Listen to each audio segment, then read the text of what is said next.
Bonjour Madame, Monsieur, très heureuse de vous retrouver dans ce 13e matin de prière. Bonjour Pasteur.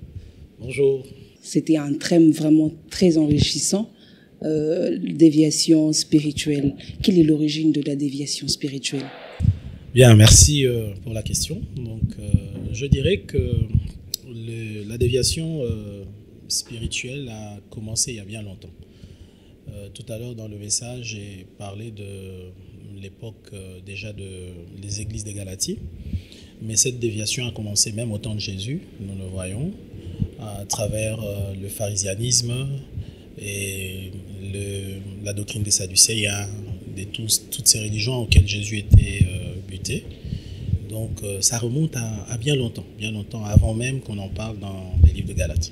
Merci beaucoup, Pasteur, d'avoir éclairé, surtout de ramener à la lumière. Mais pourquoi avoir choisi principalement les 3 époques dont vous avez cité, et quelle est la maladie actuelle qui aujourd'hui est guettée par l'Église, qui aujourd'hui ramène l'Église à l'époque précédente, si on peut le dire ainsi? Voilà, les 3 époques, nous les avons choisies parce que ce sont des époques assez marquantes qui ont apporté beaucoup de bouleversements dans le mauvais sens dans l'Église. Et donc, c'est pourquoi j'ai tenu surtout principalement à m'étaler beaucoup plus sur la 2e époque du Moyen-Âge, où nous voyons beaucoup trop de pratiques que nous revoyons aujourd'hui de nos jours, qui sont revenues. Donc, c'est pour ça que j'ai tenu à parler de ça.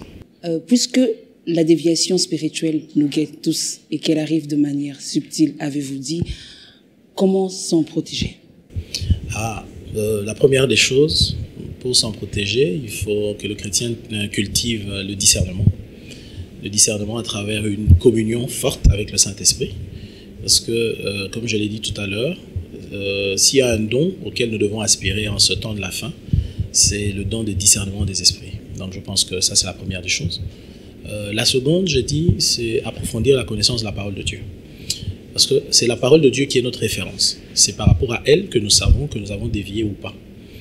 Et au-delà de cela, je parlais de la vigilance. La vigilance qui est ce côté qui fait que le chrétien ne doit pas se laisser être naïf. Gober tout, accepter tout. Il doit être vigilant, savoir vérifier exactement si entre ce qui est dit et ce que la parole de Dieu dit, il y a concordance. Et enfin, la prière. La prière, parce que c'est dans la prière que nous avons la grâce de Dieu. Vous savez, nous ne tenons pas par nos efforts, mais nous tenons par la grâce de Dieu. Donc, c'est d'abord une affaire de grâce, et c'est par la prière que nous pouvons attirer cette grâce. Est-ce qu'il est possible de trouver aussi des immatures dans l'Église corps du Christ? Est-ce que ça sera possible que votre thème soit retrouvé aussi dans un milieu de chrétiens? Est-ce que votre thème a lieu d'être cité? J'aimerais un peu comprendre. Bien sûr, bien sûr. Si nous en parlons, c'est parce que nous le vivons. Nous le vivons au quotidien. Nous voyons de plus en plus d'immaturité, malheureusement, dans le chef de plusieurs chrétiens. Et c'est pourquoi nous tenons à en parler. Donc, dans les milieux de chrétiens, ces sujets vaut la peine d'être enseignés. Parce que nous voyons beaucoup trop d'abus, des choses qui se font, mais qui n'ont rien à voir avec la parole de Dieu, que les chrétiens font. Et je pense que c'est un sujet assez important qu'il faut même approfondir.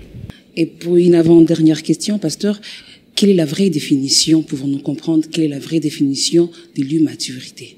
Quelle est la vraie définition de la maturité? Qui peut-on appeler un mature spirituel? Bon, d'après la parole de Dieu, la Bible distingue le fils de l'enfant. Et ici, quand on voit fils, c'est celui qui a la ressemblance à Christ.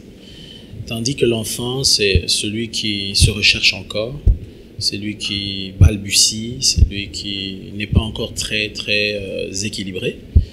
Et nous pouvons reconnaître un immature par le fait que c'est une personne qui est assez éloignée de ce que la Bible nous présente de la personne de Christ. C'est un chrétien qui, dans les choses spirituelles, n'a pas une certaine profondeur et pas un certain attachement à ce que la Bible recommande. Donc c'est encore quelqu'un qui est assez superficiel dans les valeurs de la parole de Dieu, dans les recommandations de la parole de Dieu. Donc c'est en cela qu'on parle d'immature. Pour finir, pasteur, vous avez dit lors de votre message que votre message est venu pour encourager ceux qui déjà se tournent vers le voie de la vérité, mais aussi pour reprendre ceux qui se sont détournés. Est-ce que vous pouvez vous adresser à un homme, à une femme qui vous regarde en ce moment et qui se retrouvait totalement dans votre message, mais qui ne connaît pas comment y revenir dans la vraie voie en regardant la caméra? Voilà, j'encourage d'abord les chrétiens, les enfants de Dieu, qui s'efforcent à grandir avec Dieu, qui aiment Dieu, qui sont attachés au Seigneur. Il y en a nombreux, en dépit de tous les abus que nous voyons. Pour eux, je dirais tout simplement persévérer, tenez bon. La Bible nous dit que le Seigneur revient bientôt, et c'est une église forte, sans tache ni ride, qu'il viendra chercher. Et c'est pourquoi j'encourage ces chrétiens, malgré tout ce qu'ils peuvent vivre, toutes les incompréhensions qu'ils peuvent connaître. Comme je l'ai dit dans le message, il y a des personnes qui restent attachées au Seigneur, qui sont combattues par celles qui abandonnent le Seigneur. Donc tenez bon, continuez à vous confier dans le Seigneur, à vous attendre à Dieu. Et comme disait Paul, j'ai combattu le bon combat et j'ai achevé la course. Combattez le bon combat jusqu'à achever votre course. Pour ceux-là qui semblent manifester cette immaturité dont nous parlons, qui balbutient encore dans les choses de Dieu, écoutez, nous ne sommes pas venus vous condamner à travers la parole de Dieu que nous avons apportée ce matin, mais nous sommes venus vous tendre une main pour dire Dieu est un Dieu de repentance. La Bible dit qu'il ne fait exception de personne en tout lieu. Si une personne le craint et marche dans la justice, il lui est agréable. Donc vous pouvez toujours revenir au Seigneur par une attitude d'humilité, une attitude repentante, et c'est cela qui attire le Seigneur et qui permettra que le Seigneur puisse également vous récupérer et vous aider à mieux marcher vers la maturité. Voilà. Et voilà, nous sommes déjà à la fin. C'était bien le 13e jour de notre matinée de prière. Le sous-thème de ce grand thème était la maturité spirituelle face aux déviations spirituelles conduit par le pasteur Jean-Paul Bidolo. Merci beaucoup, pasteur. Merci. D'avoir tellement béni, tellement enseigné. Et nous croyons que nous allons pratiquer cela dans la vie courante. Moi qui vous remercie. Au revoir. Au revoir. Merci.